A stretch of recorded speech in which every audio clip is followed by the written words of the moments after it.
Mga mix mga par, meron kaming binabang J2 ban. Tinanggal namin lahat ng tulo. Tulo sa tubig, tulo sa langis. Ang hindi lang namin kayang tanggalin, tulo ng tao. Yan lang. Awit. At ipapakita namin sa inyo mga mix mga par kung yung timing ng J2 Kia Preview. And then kung paano namin binaba at bakit na need na maibaba yung makina dahil mahirap padukot, kailangan talagang pababa. Madali naman ibaba, meron kaming DIY na boom, wala pa kaming pambili ng lifter kasi bubunga namin kawayan. Panoorin yung mga mix mga par kung paano namin ginawa tong ban na na binaba namin, tinanggal namin lahat ng leaking at nagiging okay naman ang resulta pagkatapos ng lahat. Panoorin nyo hanggang dulo mga mix mga par kung paano namin na kinondisyon ng isang Kia van na J2 3.0. Yan. One click. Dati naman maandar. Mga leaking lang ang ginawa namin. Okay na yan.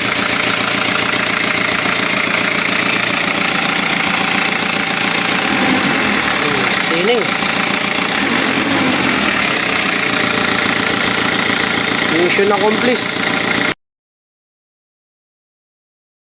Yun. Ito pala yung tagas nyo. Kailangan natin pa machine shop to. Ayan. Kaya binaba namin tong 4J. Hindi pala 4J. Kia J2.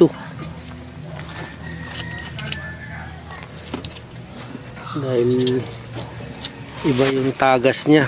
Tulo na. Ayan mga mix mga par, nagpamasin shop ako yung nag-umido, naubos ang ang aluminum. Ayan, kung mapansin nyo mga mix mga par, yung unang video namin, ito mapapansin nyo, ayan tapos na yan, tapos na siya okay na siya. Kaya binuksan namin mga mix mga par dito sa harap ng J2 Kia dahil nito yan yung crack tagas ng tubig dito sa may gilid dito. Diyan nakita nyo naman yung unang video kanina, kinain na ng daga, kinain ti bao, ngut na mate. Yan, tanggal lahat ng timing. Napakita namin sa inyo mga mix mga par yung timing nitong J2, yung lahat ng gear nya. Sniper si Jory.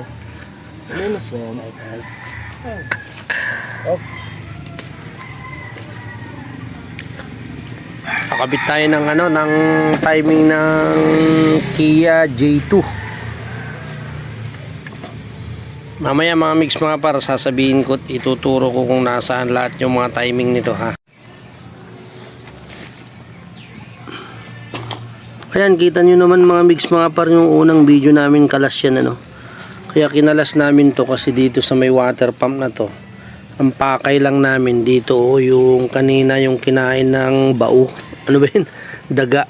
Dito tumatagas ng wala nang solution dito. Inipoxy nila. Tapos naging silicone, walang kwenta rin kasi talagang na siya pud na yung aluminum. Nagpamasin shop tayo. Ayun, ganito mga mix mga par yung timing ng ng J2, Kia J2. Ito, dito yung kunya niya pero nakatayo yan Yan, nakauno na to. Ayan, makikita nyo may lock, may washer gear din Ayan Yan. Andun sa pinakailalim niya yung niya, yung timing mark niya. Anak ng tinapa, hindi makita. Wala. Hindi, may butas. Basta may ano yan, may butas dito. Oh. Hirap ah. Jor, hawa mo nga to, Jor.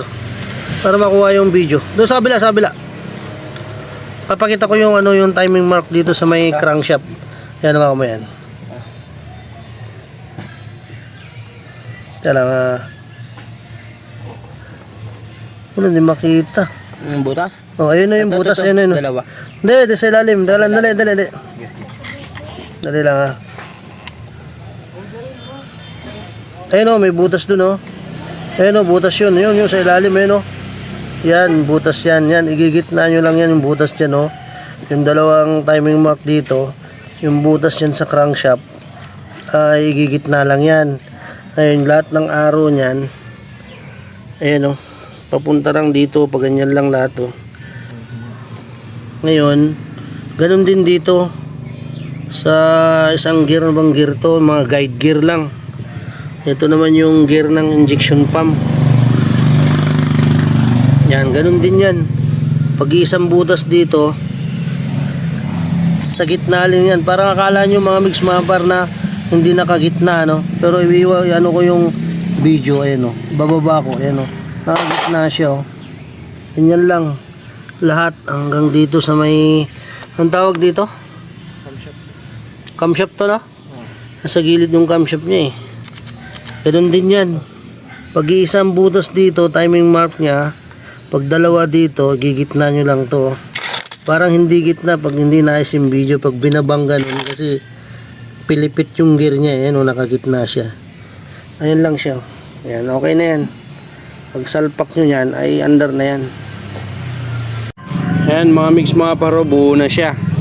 Matagal na kasing walang thermostat to, kaya binila namin ng bago ito. Medyo madugulang din ng ano nito, ang presyo, kaya siguro yung naggawa dito hindi na siya nagpabili. Pero mas maganda pagka may thermostat ang isang sasakyan, para yung init ng tubig sa radiator ay hindi siya diretso ang ikot, kundi aantayin niya itong nakasulat dito. Nakasulat dito ay 82 Celsius. Ano ba to? Walang D. Yun na ba yun? Ayan, 82 degrees Celsius. Yan, kailangan to mga mix mga parha, ang isang sasakyan, ibalik nyo yung original nya, yung thermostat. Ito lang yung ginawa namin. Baka magtanong kayo kung bakit namin binaba yung makina na to. Itong tumutulo dito, kung kita nyo yung unang video namin, kaso nga lang binaba na namin ng makina para lahat ng leaking ay ma-check up. Dito sa may timing cover, lahat dito sa may may crankshaft oil seal, napalitan namin lahat. Asa yung mga crankshaft oil seal, boy? Yung oil seal, andyan, ito, nandito, ito. Yan, ito. Ayan, nagpalit kami dito. Ito lang yung pakay namin. Ito yung sa may pulley, sa may unahan. Ito naman yung sa likod, sa may flywheel. Kaya binaba namin ng makina na to dahil general siya. General check up, lahat ng leaking.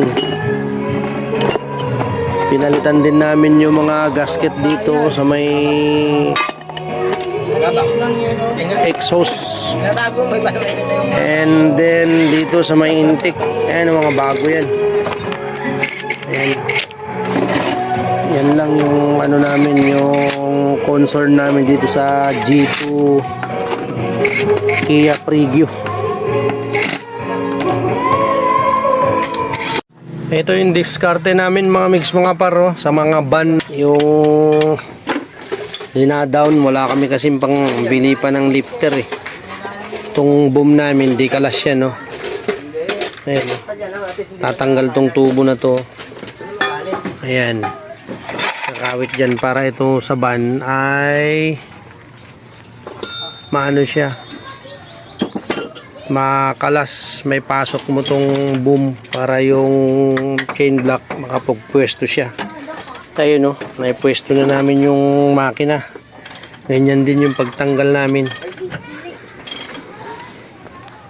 Ganyan lang yung diskarte namin kasi wala kaming lifter eh. Pwede na yan, at least naibaba namin. Kaya ang ginawa lang namin dito sa Kia, yung mga ano lang, general check up lang sa mga leaking nya. Baka magtataka kayo kung bakit namin binaba nito. Binaba namin to para sobrang laki ang sisingilin namin sa may-ari. Para magkapera naman tayo ng malaki-laki. Ito na yung ano namin, no, yung check up ng leaking ng makina ng J2. Oh. Ayan mga mix, mga para, magpapandar na tayo. Pag umandar to, huwag na natin road test. Road test. Okay na to.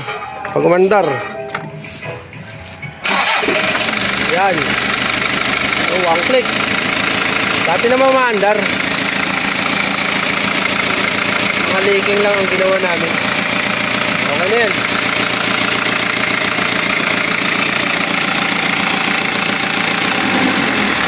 Cleaning. Mission accomplished.